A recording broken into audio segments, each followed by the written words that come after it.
আসসালামু আলাইকুম friends, laptop tips and trick এই ভিডিওতে আপনাকে স্বাগতম। ফ্রেন্ডস, আজকে আমি ল্যাপটপের 4টা টিপস নিয়ে আপনাদের সামনে চলে আসলাম। এই টিপসগুলো আপনি অ্যাপ্লাই করলে অবাক হয়ে যাবেন, কেন আমি আগে জানি না। ফ্রেন্ডস, টিপসটি হচ্ছে, আমি একে একে আপনাকে এখনই বলতেছি, তবে বলার আগে একটা কথা বলতে হচ্ছে, যদি আপনি আমার এই চ্যানেল নতুন হয়ে থাকেন তাহলে সাবস্ক্রাইব করে পাশে বেল আইকনটা অন করে দেন। পরবর্তী ভিডিওগুলো আপনার নোটিফিকেশনে ডাইরেক্ট চলে আসবে। কথা না বাড়িয়ে সোজা স্ক্রিনে চলে যাচ্ছে কিভাবে আপনি আপনার ল্যাপটপের শাটডাউনটা শর্টকাটে করতে পারেন।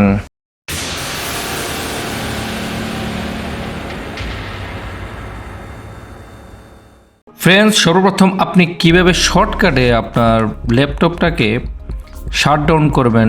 আপনাকে সর্বপ্রথম ল্যাপটপটাকে শর্টকাটে শাটডাউন করার জন্য আমি স্ক্রিনে দেখিয়ে দিচ্ছি। Alt+F4 একটা ট্যাপ করবেন। ট্যাপ করার পর এরকম একটা ইন্টারফেস চলে আসবে। আসার পর আপনি উইন্ডোজ 10 দেখেন, আর শর্টকাটে আপনি এখানে যদি একটা ট্যাপ করেন, দেখেন আপনি এখানে switch user, sign out, sleep, shutdown and restart করতে পারেন। ফ্রেন্ডস, আপনিও এরকমভাবে আপনার ল্যাপটপটাকে শাটডাউন করতে পারেন স্লাইডভাবে, সিম্পলি, একদম শর্টকাটে। আপনি কিভাবে স্লাইড শাটডাউন করবেন? ফ্রেন্ডস, আপনাকে স্লাইড শাটডাউন করার ক্ষেত্রে সর্বপ্রথম আপনাকে এই পন্থাটি অবলম্বন করতে হবে, স্লাইড শাটডাউন। ফ্রেন্ডস, দেখেন আমি এখানে স্লাইড শাটডাউন করতেছি। এই যে আমার অ্যাপটা, আমি যদি এখানে ট্যাপ করি, ট্যাপ করার সাথে সাথে দেখেন এরকম একটা ইন্টারফেস চলে আসলো। আপনি এরকমভাবে স্লাইড শাটডাউন করতে পারেন। কিভাবে এটা করবেন? এটা করার জন্য আপনাকে কিভাবে এই ফোল্ডারটা ক্রিয়েট করতে হবে, আপনি সর্বপ্রথম আপনি আপনার ডেস্কটপের মাউসের রাইট সাইডে ট্যাপ করবেন। ট্যাপ করার সাথে সাথে এখানে নিউ লেখা আসবে। নিউ লেখার সাথে দেখতে পারেন এখানে ফোল্ডার এবং সেকেন্ড অপশন দেখতে পারেন শর্টকাট। আপনি শর্টকাট একটা ট্যাপ করবেন। ট্যাপ করার পরে এরকম একটা ইন্টারফেস চলে আসবে।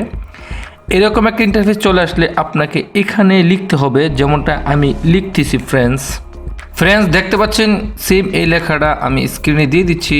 আপনিও সেম এই লেখাটা লেখে তারপরে এখানে নেক্সট করে দেবেন। এটা যখন লেখা হয়ে যাবে আপনি ডাইরেক্ট নেক্সট করবেন। নেক্সট করার পরে আপনি এখানে লিখতে পারেন স্লাইড শাটডাউন। আর এখানে লেখা রয়েছে 2, তার মেইন কারণ হচ্ছে আমি অলরেডি একটা ক্রিয়েট করে ফেলেছি, আপনিও ক্রিয়েট করে ফেলবেন। আর এখানে আমি স্লাইড শাটডাউনের জায়গায় আপনি যে কোনো একটা নামও দিতে পারেন। ফ্রেন্ডস, শর্টকাটে আমরা যে কোনো ফাইল খুলতে পছন্দ করি। আপনি যে কোনো ফাইল শর্টকাটে কিভাবে খুলবেন একটা দেখে বাকিটিও আপনি করতে পারেন। তাহলে কথা না বাড়িয়ে আপনি কিভাবে শর্টকাটে আপনার ফাইলগুলোকে খুলবেন চলুন দেখা যাক। Shortcut open. ফ্রেন্ডস, আপনি শর্টকাট ওপেন করার জন্য সর্বপ্রথম আপনাকে যে কোনো একটা সফটওয়্যারে যদি আপনি শর্টকাট ওপেন করতে চান, তাহলে আপনি আপনার ল্যাপটপের একদম নিচে চলে যাবেন। নিচে যাওয়ার পরে মাউসের রাইট সাইডে ক্লিক করার পরে এরকম একটা সার্চ অপশন চলে আসবে। আপনি আসার পরে যে কোনো একটা ওপেন করতে পারেন শর্টকাটে। আমি যে কোনো একটা শর্টকাট ওপেন করার জন্য আপনাকে দেখাচ্ছি। প্রথমে আমি লিখব পাওয়ার পয়েন্ট, যেটা দিয়ে আমি সবসময় কাজ করে থাকি। দেখেন ফ্রেন্ডস, এখানে পাওয়ার পয়েন্ট 2013 আসলো। আসার পর আমি এটাকে শর্টকাটে কীভাবে আমি এটাকে ওপেন করব, মাউসের ডান পাশে ক্লিক করার পরে এখানে লেখা আসছে, দেখেন friends, open file location. Just আপনাকে ওপেন ফাইল লোকেশন একটা ট্যাপ করতে হবে। ট্যাপ করার পরে ফ্রেন্ডস এখানে দেখতে পাচ্ছেন অলরেডি হাইলাইট হয়ে রেখেছে। আমি জাস্ট এইটার উপরে একটা ট্যাপ করবো মাউসের ডান পাশে। করার পরে এখানে নিচে, একদম নিচে দেখতে পাচ্ছেন প্রপার্টিজ। জাস্ট আপনাকে প্রপার্টিজ একটা ট্যাপ করতে হবে। ট্যাপ করার পরে এরকম একটা ছোট একটা উইন্ডোজ চলে আসবে। আপনি এখানে দেখতে পাচ্ছেন শর্টকাট কি। ফ্রেন্ডস, আপনি এই শর্টকাট কিতে যে কোনো একটা নাম্বারে বা যে কোনো একটা কিতে ট্যাপ করতে পারেন, ক্লিক করতে পারেন। জাস্ট আমি নিচে মাউসটা নিয়ে দেখেন ফ্রেন্ডস, তারপর এখানে এ দিচ্ছি। এই যে শর্টকাট চলে আসলো, Ctrl+Alt+। আপনি এ দিতে পারেন, আপনি বি দিতে পারেন, এস দিতে পারেন, আপনার ইচ্ছাকৃতভাবে যে কোনো একটা ওয়ার্ড এখানে দিতে পারেন। আর যদি না হয় আপনি ডাউন, আপ, আপনি যে কোনো রাইট লেফট দিতে পারেন, না হয় নাম্বার দিতে পারেন। নাম্বার এখানে প্রযোজ্য নয় ফ্রেন্ডস, আপনি জাস্ট যে কোনো একটা দিতে পারেন, কিউ দিতে পারেন। আমি এটা পি দিচ্ছি, কেন এটা পাওয়ার পয়েন্ট। পি দিয়ে আমি তারপরে দেখেন আমি পি দিলাম। দেওয়ার পরে অ্যাপ্লাইতে একটা ট্যাপ করব। করার পরে এরকম একটা ছোটো পপ আপ মেসেজ আসলে আপনি কন্টিনিউ করে দেবেন। তারপরে ওকে ট্যাপ করবেন। করার পরে ফ্রেন্ডস দেখেন আমি এটা কেটে দিচ্ছি। কেটে দেওয়ার পরে এখন আমি দেখেন কন্ট্রোল অ্যালার্ট তারপরে পি। দেখেন ফ্রেন্ডস, এটা এখন খুলে যাবে। দেখেন ফ্রেন্ডস, খুলে গেল। আমি মাউসের সাহায্য ছাড়া এটাকে শর্টকাটে খুলে নিলাম।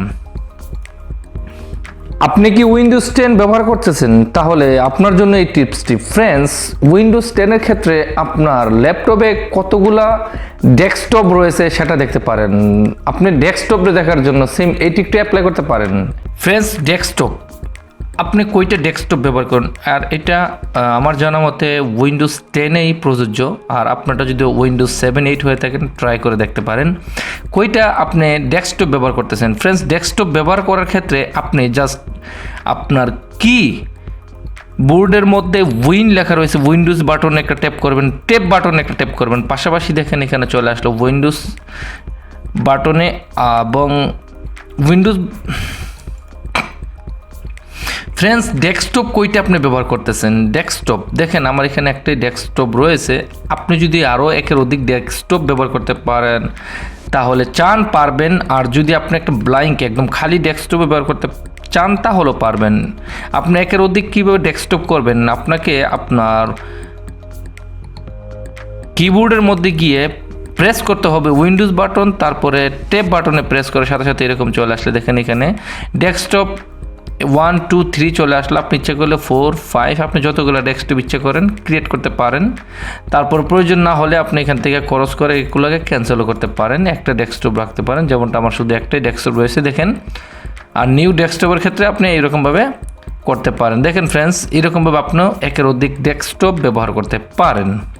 অসংখ্য ধন্যবাদ ফ্রেন্ডস, এই টিপসগুলো যদি ভালো লাগে একটা লাইক মাস্ট। এরকম নতুন নতুন টিপস, টিউটোরিয়ালস এন্ড ট্রিক পেতে চ্যানেলের সাথে থাকবেন। ততক্ষণ পর্যন্ত ভালো থাকেন, সুস্থ থাকেন, আল্লাহ হাফেজ।